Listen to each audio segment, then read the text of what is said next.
예배를 위해서 이렇게 함께 또 대면으로 또 비대면으로 예배 자리에 나오신 우리 성도님들을 진심으로 사랑하고 또 축복합니다.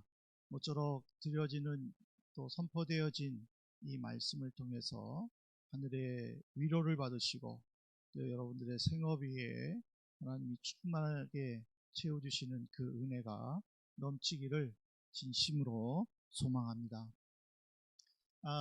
욕심이라는 이 단어가 국어사전에서는 분수에 넘치게 무엇을 탐내거나 누리고자 하는 마음이라고 이렇게 정의되었습니다. 이 욕심이 많은 사람들에게 크게 나타나는 특징이 세 가지인데, 첫 번째로는 만족을 모릅니다. 다 가졌어도 마지막 한 개를 가지지 못한 그것을 아쉬워하고, 그래서 그것을 갖고 싶어 하는 그 마음 때문에 만족을 모릅니다. 두 번째로는 포기를 모릅니다. 그 하나 못 가진 것이 아쉬워서 그것을 어떻게 해서든지 간에 갖고자 하는, 그래서 또 어떤 무모한 또는 무리한 그런 행동으로 하려고 하는 그런 마음들이 강해서 포기를 모릅니다. 그리고 또 마지막 세 번째로는 그것으로 인해 그는 후회라는 친구와 동행하게 됩니다. 다 가졌지만 하나를 가지지 못한 그것에 아쉬워하고, 그러다가 그것을 가지려고 하다가 결국에는 무리하게 진행하다 나중에는 어떤 상황이 있었든지 가지고 있는 것조차도 빼앗겼을 때에는 지나온 인생을 돌아보면서 후회하면서 살고 있기 때문이죠. 에스더 5장부터 보면은 이 하만이라는 사람의 바로 이런 경우와 같다고 볼 수 있죠. 하만은 아하수에로 왕 다음으로 2인자가 아닙니까? 모든 사람은 그에게 절을 하고 또 예우를 갖춥니다. 그에게는 10 아들이 있습니다. 남부럽지 않은 돈도 있습니다. 왕에게 그 당시에 은 1만 달란트를 줄 정도면은 엄청난 부자였습니다. 그 당시에 강대국이었던 페르시아의 1년 예산이 은 17,000달란트라는 역사적 기록이 있는데, 거기에 1만 달란트를 줄 정도라면은 엄청난 부자였습니다. 근데 그는 하나를 못 가졌어요. 그것이 뭐냐면 유대인 모르드게가 그에게 경배하지 않는 거예요. 그는 그것이 너무 속상한 거예요. 너무 짜증난 거예요. 그래서 결국에는 모르드게를 죽이기 위해서 왕에게 이야기하러 갔다가 결국에는 모르드게에게 수치를 당하고, 모르드게를 달려고 하는 나무에 자기가 달고 온 가족이 죽임을 당하는 인생의 후회랑 친구할 수밖에 없는 그런 모습들, 하만이 아마 대표적인 예가 아닐까 생각을 합니다. 근데 그런 것을 본다면은 오늘 우리가 함께 읽었던 이 역대상 22장의 이 말씀에 소개된 다윗은 참 지혜로운 사람이 아니었나라고 생각을 해봅니다. 사실 이 다윗도요 굉장히 욕심이 많았습니다. 어떤 욕심이 많았냐면은 성전을 건축하려고 하는 욕심이 많았습니다. 그는 성전을 건축하고 싶었습니다. 사무엘하 7장 2절에 보십시오. 왕이 선지자 나단에게 이르되 볼지어다 나는 백향목 궁에 살거늘 하나님의 궤는 휘장 가운데에 있도다. 자기는 너무 럭셔리하게 룩수스하게 사는데 하나님은 이 캐캐 묵은 냄새나는 이 동물의 가죽으로 만든 천막 안에 사는 것이 너무 죄송한 거예요. 그래서 자기의 영적 지도자인 나단 선지자와 하나님의 성전을 건축할 것에 대해서 상의를 했어요. 근데 나단 선지자는 또 너무 기쁘고 감사한 거예요. 왕이 자기가 말하기 전에 왕이 직접 그 말을 꺼내니 얼마나 감사하겠어요. 그래서 그는 정말 이 일은 하나님이 기뻐하실 것입니다 라고 이야기를 했어요. 하지만 하나님은 어떻게 했습니까? 사무엘하 7장 5절에 보십시오. 하나님은 나단에게 말해서 이렇게 전달하게 합니다. 내 종 다윗에게 말하기를 여호와께서 이같이 말씀하시되 네가 나를 위하여 내가 살 집을 건축하겠느냐. 하나님은 막으신 거예요. 다윗이 돈을 헌금해서 또 백성들과 함께 성전을 건축하겠다고 하는데 자기를 격려하고 칭찬해 주지를 못할 망정 건축하지 말라 하고 막으신 거예요. 어떻게 보면은 다윗 입장에서는 섭섭할 수도 있는 일이었어요. 그렇지만은 사무엘하 7장 20절에 보십시오. 주 여호와는 주의 종을 아시오니 다윗이 다시 주께 무슨 말씀을 하오리까. 다윗은 하나님의 계획을 들었을 때에 바로 순종을 했어요. 그리고 성전을 건축하려고 하는 마음을 접은 거예요. 그런데 오늘 역대상 22장 시작은 뭐라고 그랬어요? 여기가 여호와의 성전이요 번제단이다 라고 선포를 한 거예요. 그리고는 많은 성전을 건축할 돌도 다듬게 하고 또 문짝못과 거멀못을 철을 준비하고 또 특별히 시돈과 두로 사람들에게 멀리 백향목 나무를 잘라서 예루살렘으로 옮겨오게 하고, 그래서 14절에 보면은요, 그 역대기 기록자는 다윗의 이 모습에 대해서 환난 중에도 여호와의 성전을 위하여 금 10만 달란트, 은 100만 달란트, 녹과 철은 무게를 달 수 없을 만큼 많이 준비했다라고 기록했어요. 하나님의 계획을 듣고 건축 시작을 접은 그가 이렇게 하는 모습을 보면서 저는 내가 아니어도 좋아라는 이 문장이 떠올랐어요. 그래서 저는 이것으로 성도들과 함께 말씀을 준비해서 나누어야 되겠다라고 생각을 한 거예요. 그리고는 이런 지혜를 주신 하나님께 감사했어요. 그래서 이제 설교를 다 준비하고 초고를 준비하고 내가 아니어도 좋아가 좀 더 분명한 의미가 무엇일까 하고 찾아봤는데 몇몇 목사님들은 본문은 다르지만은 이 제목으로 설교를 이미 하신 목사님들이 있더라고요. 그래서 내가 참 목사들이 똑같구나 생각하는 것이나 또 적용하는 것이 똑같구나 라는 것을 생각하면서도 또 한편으로는 이건 내가 깨달은 귀한 나만의 보물인데 이걸 또 누군가에게 내가 빼앗겠다라는 것이 참 이거 속상하기도 한데 그렇지만은 정말 내가 이 말씀에서 내가 아니어도 좋아 라는 것을 깨달았다면 그것으로 나는 감사할 뿐이다 라고 생각을 했습니다. 왜? 다윗도 그렇게 했으니까. 다윗도 이렇게 준비했지만은 내가 하겠다는 것이 아니라 내가 하지 않아도 돼, 괜찮아 라는 마음으로 준비했다라는 거죠. 그럼 다윗은 어떻게 그런 마음을 갖고 행동했을까? 두 가지를 볼 수 있는데 첫 번째로는 다윗은요 하나님의 마음을 읽었어요. 여러분들 역대상 22장 1절을 보십시오.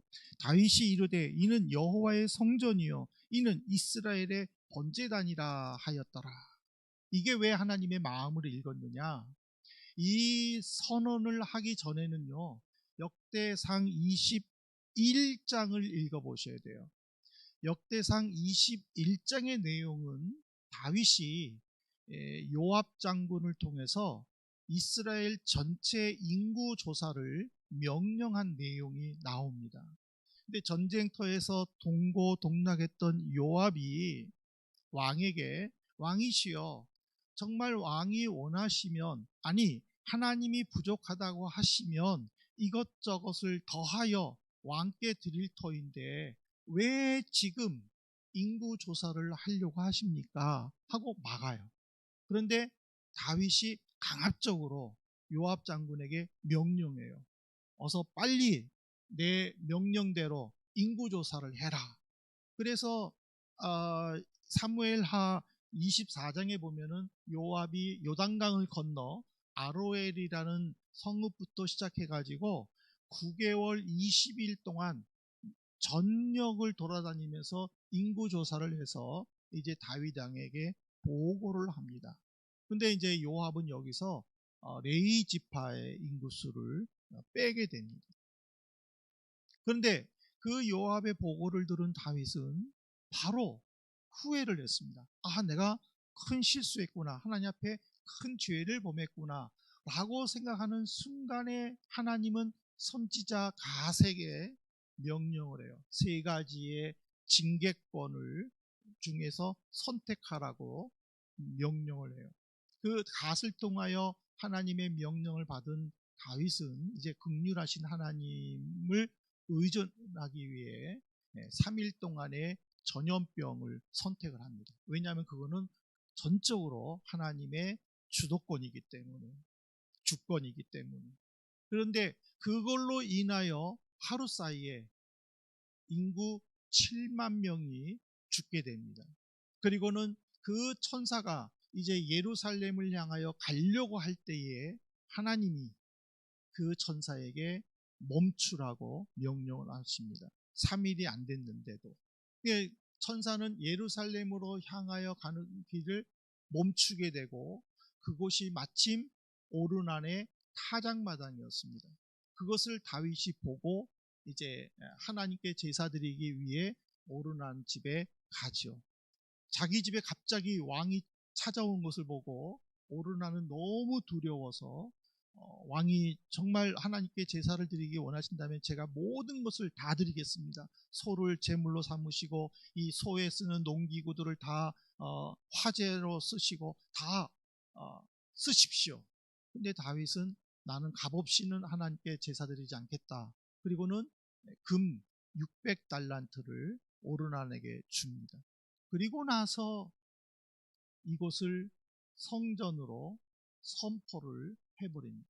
이거는 마치 야곱이 형 에서의 낯을 피하고 도망가다가 길거리에서 잠을 잘 때에 꿈속에서 하나님이 사닥다리에서 오르락 내리락 하시면서 말씀하시는 것을 듣고 일어나자마자 거기에 돌기둥을 세우고 여기가 하나님의 집이다 라는 뜻으로 베델이라 이름을 붙인 것처럼 그렇게 다윗도 이름을 붙인 것입니다. 그리고는 우리가 함께 읽었던 22장 2절부터 5절까지는 그가 죽는 순간까지 성전 재료를 준비한 거예요. 그리고는 28장에는 신하들에게 성전 설계도를 보여주면서 솔로몬을 도와서 건축하라고 부탁을 해요. 그리고 29장에는 자기가 그동안 모은 모든 건축 재료들을 다 기록을 해놔요. 하나님의 재지로 하나님의 계획을 하나님의 마음을 알고 있음에도 불구하고 그가 이 모든 것들을 다 준비할 수 있었다라는 것은 내가 아니어도 좋아 라고 생각하는 순간에 포기로서 끝나는 것이 아니라 누군가에 의하여 세워질 하나님의 성전을 마음으로 봤다라는 사실입니다. 우리가 내가 안 해도 좋아, 내가 굳이 이것을 안 해도 좋아, 누군가가 해주면 나는 참 기뻐, 고마워 라고 생각을 했다면은 내가 가지고 있는 자료를 누군가가 사용할 수 있도록 넘겨준다라는 것은 정말 아름다운 마음이고 귀한 모습이다라는 것을 우리에게 가르쳐 줍니다. 저는 지금 말씀 나눔을 하고 있지만은 저는 새벽에 올리기 때문에 그 전날 저녁에 합니다. 저는 생명의 삶 책을 사지를 않고 그냥 그 계획대로 가고 있어요. 내가 이렇게 할 수 있었던 것은 뭐냐면은 누군가가 한 달치를 미리 올려줘요. 본문을.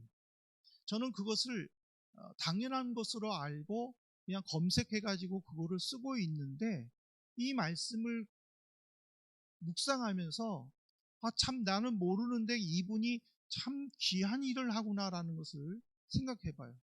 여러분 생각해 보십시오. 그거를 일일이 타이핑을 해가지고 그거를 올려서 누군가에게 쓰게 할 때에 그 댓글이 없어요. 뭐 고맙습니다. 잘 사용하고 있습니다. 다음 달에도 부탁합니다. 그런 말을 쓸 수 있는 형편 없어요. 기능이 없어요. 그런데도 불구하고 그분은 매월 올리는 거예요. 저는 그것을 참 당연하게 여겼었는데 오늘 이 말씀을 보니까 당연한 것이 아니구나. 정말 귀한 희생과 헌신이구나. 그렇다면 내가 뭐 어떤 일을 했었을 때에 어떤 것을 계획했었을 때에 그것이 중간에 포기되어야만 하고 중간에 그것을 더 이상 진행하지 못하게 될 환경이고 형편이라 할지라도 그것을 누군가가 할 수 있도록 내가 그 자료를 제공해 준다면 또 어떤 사람은 내가 제공한 그걸로 인하여 자기가 더 아름답게 이어갈 수도 있다라는 것을 오늘 다윗을 통해서 우리에게 가르쳐 주고 있다라는 것이죠. 근데 다윗은 내가 아니어도 좋아 라는 마음으로 그렇게 했지만은 그러나 그애가 정말 마음이 아름다웠다는 것은 뭐냐면 다음 세대를 위해 준비했다라는 점이에요. 역대하 22장 6절에 보십시오. 다윗이 그의 아들 솔로몬을 불러 이스라엘 하나님 여호와를 위하여 성전 건축하기를 부탁하여. 지금 다윗이 솔로몬에게 성전을 건축하라라고 말하는 시기는요, 솔로몬에게 완전히 왕권을 넘겨준 시기는 아니에요. 왜냐하면 열왕기상 1장에 보면은 다윗의 넷째 아들 아도니아가 아버지가 아픈 것을 보고 요압 장군과 그리고 제사장 아비아달과 함께 자기가 왕이 될 계획을 세우는 거예요. 그리고는 솔로몬과 그리고 또 나단 선지자와 이런 다윗의 측근에 있는 사람들은 다 배제한 거예요. 그래서 나단은 위기의식을 느끼고 솔로몬의 어머니 밧세바와 상의를 해서 다윗에게 이 사실을 알리고 그리고 그래서 다윗이 비로소 솔로몬에게 왕권을 넘긴 것이 역대상 28장에 기록이 되어 있어요. 그러니까는 지금 솔로몬에게 이 말을 할 때는 왕권이 완전히 넘어가지 않았음에도 불구하고 부탁한 것은 그가 왕이 될 것으로 생각했지만은 아도니아라는 생각지도 않는 그 집안 일로 말미암아 어려움에 빠졌었을 때에 다윗은 결단을 하고 자기가 살았지만은 솔로몬을 왕으로 세웠다라는 사실입니다. 다윗은 하나님으로부터 너는 성전을 건축할 수 없어 라는 말을 들었지만은 그는 하나님께서 자신의 후손에게 나라가 평화로워지기를 주고 그래서 그 성전이 건축할 것을 그는 끝까지 붙잡고 믿고 그러면서 모든 것을 준비했다라는 사실입니다. 이것이 바로 다윗과 일반 사람들의 차이라는 것이죠. 사랑하는 성도 여러분, 많은 사람들은요 어떤 목표가 있어요. 이루고 싶은 꿈이 있어요. 그래서 그 진념으로 버티고 있는 거예요. 버티다 보니까는 때로는 지치기도 하고 또 낙심되기도 하고 내가 여기서 도태되면은 실패자도 또는 낙오자로 그런 낙인 찍힐 것이 무서워서 힘겹게 버티는 것이 이 시대의 특징이에요. 이런 세상에 우리가 지금 살고 있어요. 이런 속에서 우리는 다윗처럼 내가 아니어도 좋아 라는 고백을 한 번쯤은 해봐야 할 것입니다. 우리는 다 진념이 있어요. 뚜렷한 목표와 계획이 있어요. 그것을 향하여 가다가 때로는 어떤 부족함을 때로는 어떤 환경이 따라오지 아니함을, 때로는 주변의 어떤 위험 요소들로 가득 찬 것을 힘겹게 넘어가다가 그것을 이루었을 때를 생각하면서 참는 것이 당연해요. 저는 이것을 준비하면서 이런 생각을 해봐요. 평생 목회를 해도 교회 건축을 한 번도 못하고 목회를 마치는 목사님들이 계실 거예요.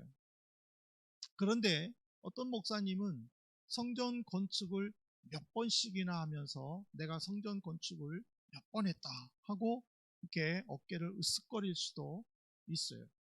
또 어렵게 어떤 일들을 마쳤을 때에 그것이 어떤 수많은 언론들에게 스포트라이트를 받게 되고 많은 사람들에게 또 인정받게 될 때에 처음에는 아유 내가 한 거 아닙니다. 겨우겨우 마쳤습니다. 겸손으로 시작하지만은 점점 그런 것들을 즐기게 될 때에는 내 어깨가 으쓱할 수도 있다라는 거예요. 이게 무슨 말이에요? 나를 통해서 하나님의 영광을 나타낼 수 있다. 그거는 분명히 복이에요. 하지만은 그거를 진행하는 과정 속에서 내가 꼭 이것을 해야만 하나 하고 우리 스스로가 한번 생각을 해봐야 된다는 거예요. 반드시 해야 된다라는 분명한 목적이 있다면은 그 목적을 향하여 하나님의 약속을 붙잡고 당연히 나가셔야 돼요. 하지만 내가 안 해도 주변에 많은 사람들이 할 수 있을 것이다. 얼마든지 나는 그들이 해도 나는 축복해 줄 수 있다. 그런 마음가짐을 우리는 한 번쯤은 해봐야 된다라는 거예요. 왜 그러냐면요. 먼저 사사기서 2장 10절을 보십시오. 굉장히 중요한 말이 있습니다. 사사기 2장 10절에 보면은요.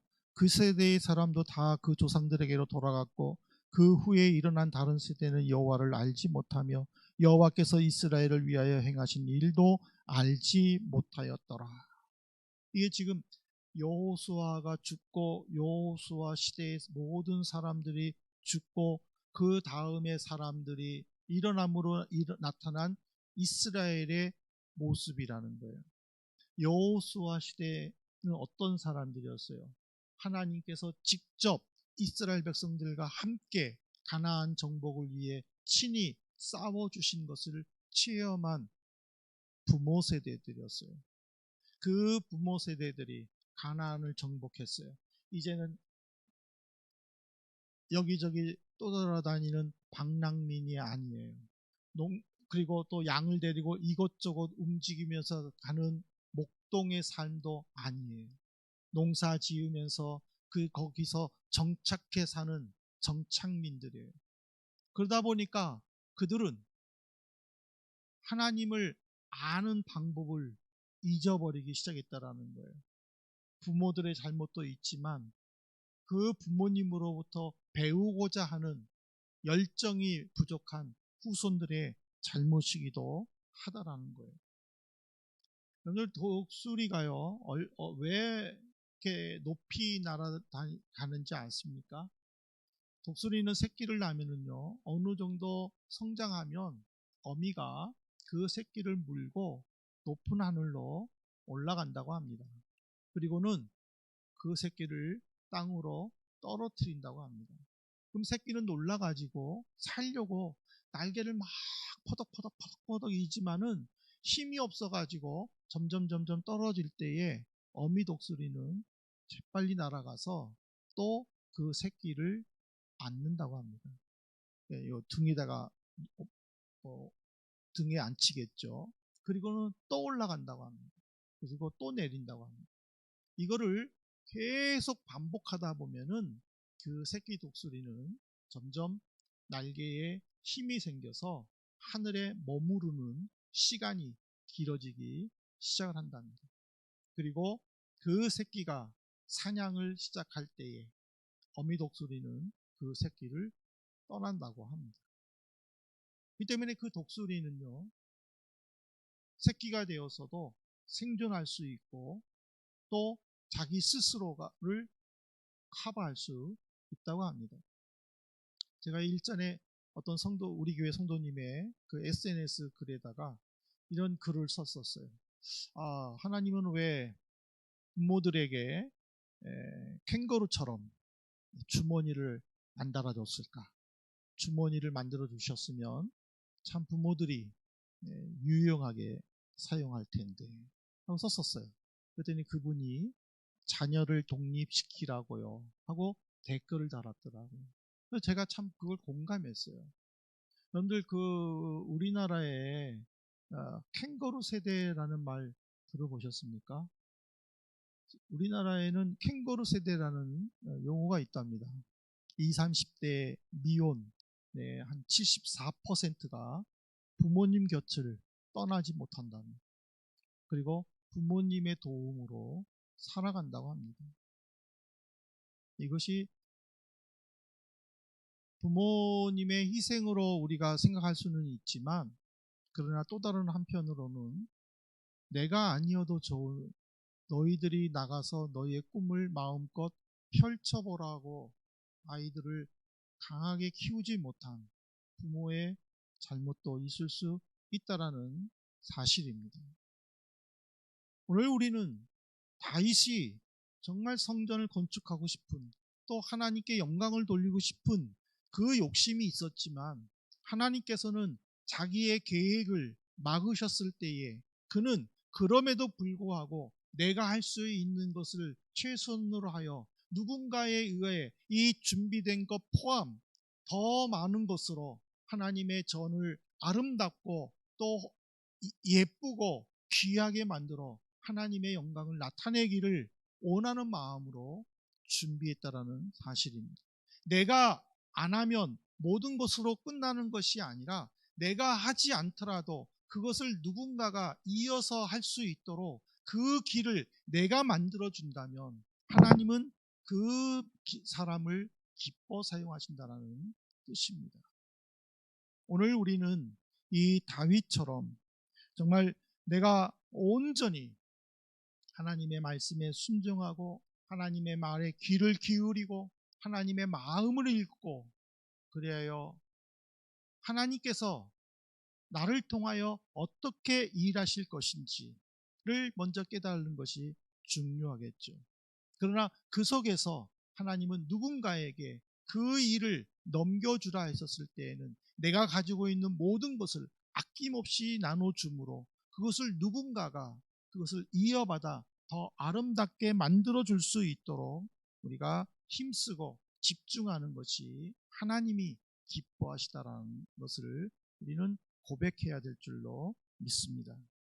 우리는 말로만 내가 아니어도 괜찮아, 내가 꼭 그거를 해야 돼, 그렇게 말로만 하는 것이 아니라 행동으로 내가 하지 않더라도 내가 준비한 것을 나누어 줄 수 있는, 그래서 다음 세대를 위해서라도 말씀으로 가르치고 양육하고, 그래서 건전한 하나님의 자녀로 만들겠다라고 다짐하는 우리 성도님들 되시기를 진심으로 소망합니다.